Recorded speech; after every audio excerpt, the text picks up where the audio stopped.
Fire Emblem Fates throws you in the war between two kingdoms, which is why we have two versions, Conquest and Birthright. Fighting for the Kingdom of Nohr and fighting for the Kingdom of Hishido respectively. The two share the exact same story up to chapter 6, and that's when you're left with a major choice. To fight for one of these kingdoms, your character is stuck between picking the people he's been with since childhood in Conquest or picking his blood-related family he just met in Birthright. In that point in the story, it's very early on that choice really hits close to home. I was surprised that I actually caught feelings for this choice, because if I put myself in the main character's shoes, I honestly would have sided with the people that have been raising me since I was a child.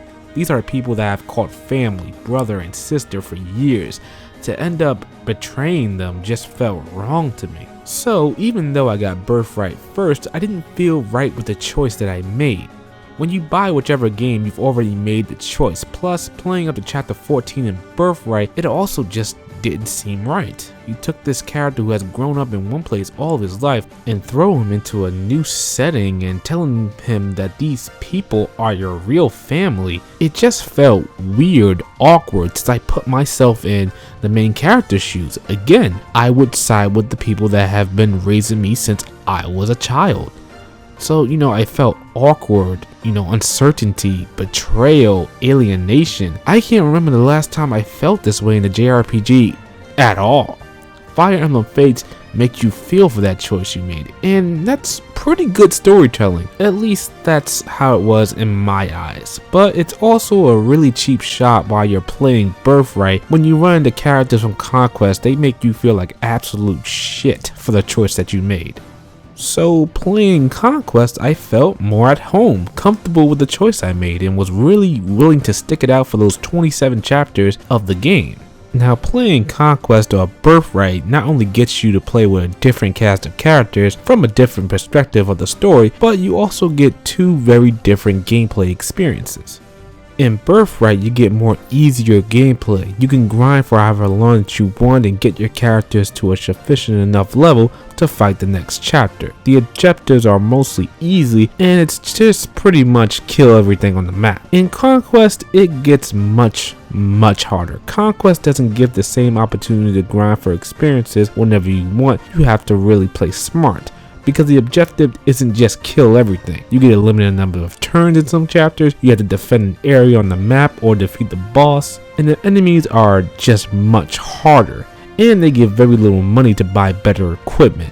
Hashtag save that rescue staff until the end of the game. Overall, you just have to play a lot more strategically in Conquest. In my 30-hour play of Conquest, I swear every chapter I finished literally felt like a conquest. I was barely getting by. I really had to sit down and think of my plan of attack before just going in, improvising as I went along. Supposedly, Conquest is really more of how Fire Emblem games are played, but I only started with Fire Emblem Awakening, so I wouldn't know much about that. And I also played the game on hard. So for you elitists that, oh, you gotta play the older Fire Emblem games, now it's just become Waifu Simulator 101. Shut the fuck up, okay? Just shut up. I don't give a damn. But yeah, anyway, to those that are actually playing Conquest and haven't finished it yet, chapter 24 and up is just, it's almost a nightmare in my opinion. I mean, the enemies just get completely overpowered and they just keep coming out of nowhere, and it's really tough if you're playing on hard as well. So, just a heads up. But I say if you are indeed new to this series, definitely start with Birthright to get your feet wet and get a feel for the gameplay. As for the gameplay, this is a strategy RPG, so you're on a grid field positioning your troops and move them in to strike down the enemy. It's a pretty straightforward system. Weapons are weak to others in a rock, paper, scissors system, and it's usually best to go into a fight with an enemy knowing that. You can pair up characters to give them boosting stats called a guard stance, and also have them defend against enemy attacks when the guard gauge, new to the series, is full. But you have to be careful because the enemy could also make use of the guard gauge, so you might find yourself attacking with a weaker unit, just deplete the enemy's guard gauge, and then go in with a more powerful unit to finish the job. Sometimes it's not always best to pair up units to that guard stance. Sometimes it's just better to have them separate but attack next to each other in a guard stance. They still get some stat bonuses, but they both will attack the enemy in battle. When you're not on the battlefield fighting the good fight, you're at your own custom castle where you can buy items and equipment, improve character relationships so that when they're paired together, they get even better increased stats. As with Fire Emblem Awakening, building relationships with characters is rather important. You can still marry a character and they'll have a child, clear a map and that child will be yours to recruit. In Awakening, the children made a lot more sense of how they were integrated into the story. There was a type of time skip. In Fates, they just go to another dimension where time moves differently and they're already fighting capable before you know it. It just felt like a cop-out to me, like the writers didn't know how to implement a time skip into the actual story and they just said, fuck it, let's use the hyperbolic time chamber. Speaking of the writers not knowing what they wanted to do with the story, the ending to Conquest is just terrible. All of this, the events that lead up to the end, that epic choice you made during the beginning of the game, and the payoff is extremely lackluster. Not to mention, no, I was not able to get my copy of the special edition, which came with all 3 routes on one cartridge. Just begs the question of why did they just split the games in the first place? But yeah, I didn't get the special edition. I had to pay for the 3rd route, Revelations, and that is for $20.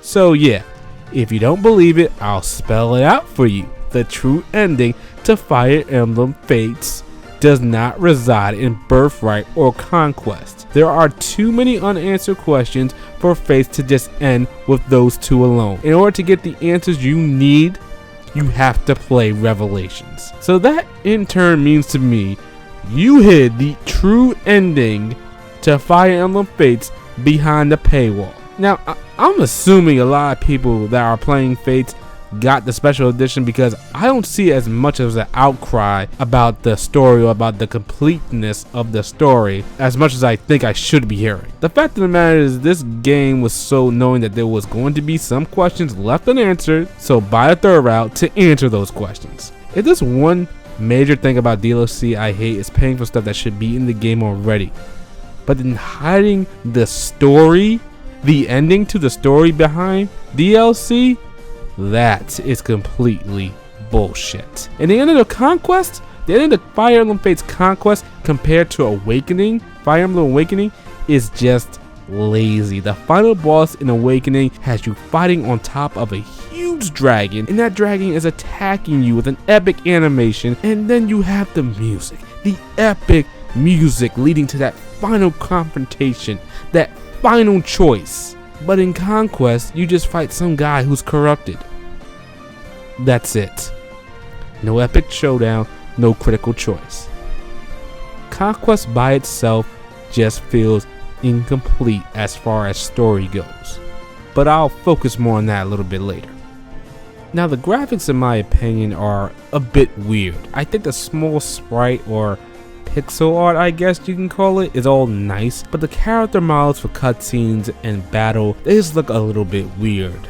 I mean, it's not bad, but it's just not all that good either. I feel like the models look like those little Mii Universe avatars or something. Looking back at Fire Emblem Awakening, I think it looks a lot better. As far as the environments go, they look pretty good. When you get into a fight, the transition into battle actually goes to that place on the field where you're actually battling, so it's almost like battle is seamless. At first, I liked this, but then I started to get annoyed by it, and that's because of the camera. Like in most JRPGs that decide to go the seamless battle route, the camera kinda gets a little bit close or too far in cramped spaces. In this case, it would sometimes go too far from the action, and other times it would go into like this overhead view, and God knows I personally just hate that. That's just one of the problems I have with JRPGs nowadays that are going the seamless battle route. They have a bit of a problem with the camera, but that's a really minor gripe and a discussion for another video. While you're back at your own castle, you can get a nice third-person view of your place, and seeing the custom build of your castle looks pretty good, but you can't walk around, which kinda sucks. The graphics and character models leave a lot to be desired. I mean, it's not anything really bad again, but it just left me wishing that the game had been in a different style or on more powerful hardware like the Vita. As far as the music goes and the voice acting, the music works really well.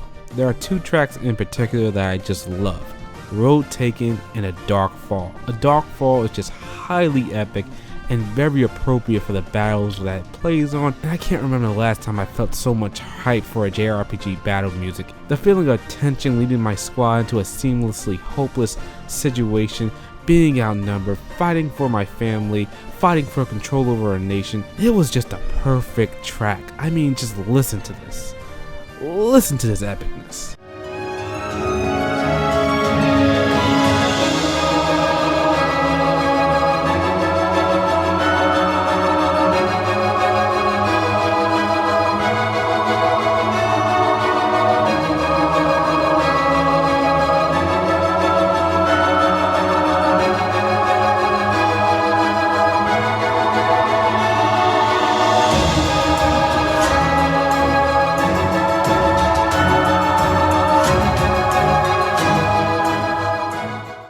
Now, as far as the voice acting goes, it's just whatever to me. I mean, it's not bad, it's not good. There are no standouts, there are no epic moments.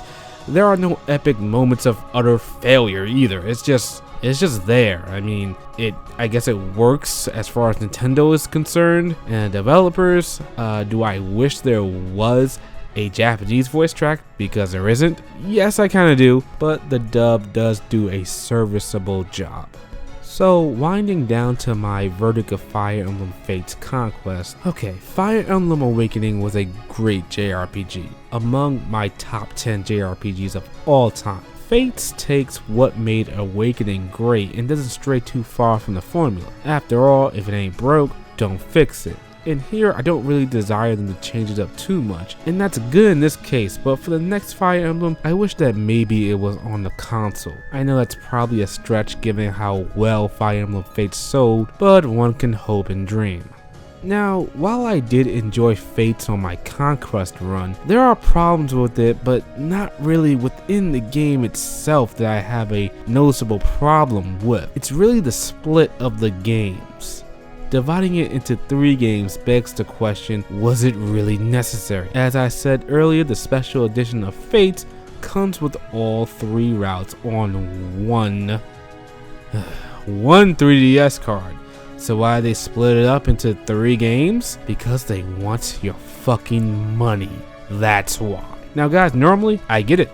As much as I want to believe these developers are making the games for us and because they want to, and to some extent, yes, developers are doing that, or the publishers are funding these games because they want to bring it to the fans. Okay, probably not, it's just money. But it's all a business at the end of the day, a business that needs to make money. However, when you start to half-ass the story towards the end and then chop off the ending, you really start to push how far you can go. Again, simply put, Conquest and Birthright does not end the story. To get the full scope of things and get those unanswered questions answered, and to get the actual ending, that's right, the true ending, you need to purchase the Third Path Revelations. And that just sits so wrong with me. I mean, seriously, I cannot condone these actions. I mean, I've come to accept the fact that JRPGs have had stuff in them